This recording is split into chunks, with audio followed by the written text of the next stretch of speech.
Tonight, pushback against a recent Colorado law that bans so-called abortion pill reversal treatments. Now, those treatments aim to keep a woman pregnant after she has taken the first abortion pill. Last year, those treatments were banned in Colorado. That triggered a lawsuit from a local clinic, and now a nurse is taking legal action as well. Denver 7 reporter and attorney Jessica Crawford reports.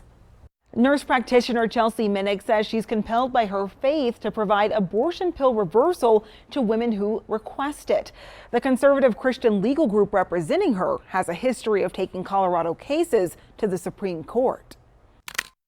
A Colorado nurse is joining the fight to provide abortion reversal services after a 2023 law largely banned the practice in the state. I think that Colorado's law right now is trying to deny women the freedom to continue their pregnancy.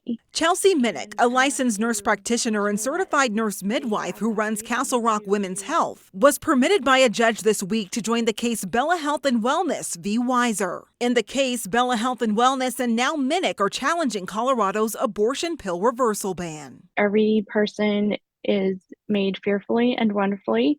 That is kind of our clinic's verse that we use. There aren't any large controlled studies of the treatment, and the American College of Obstetricians and Gynecologists has said that its safety and efficacy are unsupported by science. Colorado's APR prohibition is unconstitutional because it silences medical professionals and keeps them from saving babies. Conservative legal group Alliance Defending Freedom has a history of representing Colorado plaintiffs in cases that make their way to the Supreme Court, including Masterpiece Cake Shop, where a baker refused to make a cake for a gay couple, and 303 Creative, in which a website designer didn't want to create wedding websites for same-sex couples. Alliance Defending Freedom seems to have a lot of interest in Colorado cases. Why is that? We're here to make sure that people's freedom of religion, freedom of speech, and freedom to live out their faith is protected. DU Political Science Chair Dr. Josh Wilson says the case demonstrates the political battle raging on after the constitutional right to an abortion was overturned. Christian conservatives have worked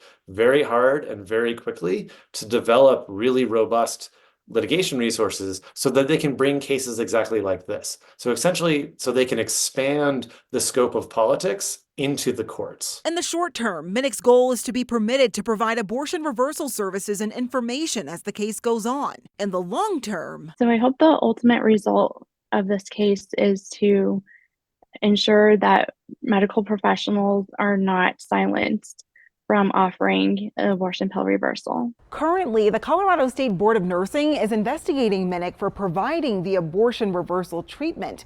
We reached out to the Colorado Attorney General's office, and they tell us that they can't comment on ongoing litigation. In the studio, I'm Jessica Crawford, Denver 7. Jessica, thank you. And taking a closer look at abortion care cases, the U.S. Supreme Court heard arguments last month challenging the regulation of mifepristone, the drug used in medication abortions. Anti-abortion rights groups say the FDA made the drug easier to access without due diligence. Most of the justices were skeptical of restricting access to the pill. It's the Supreme Court's first abortion case since overturning Roe v. Wade 2 years ago.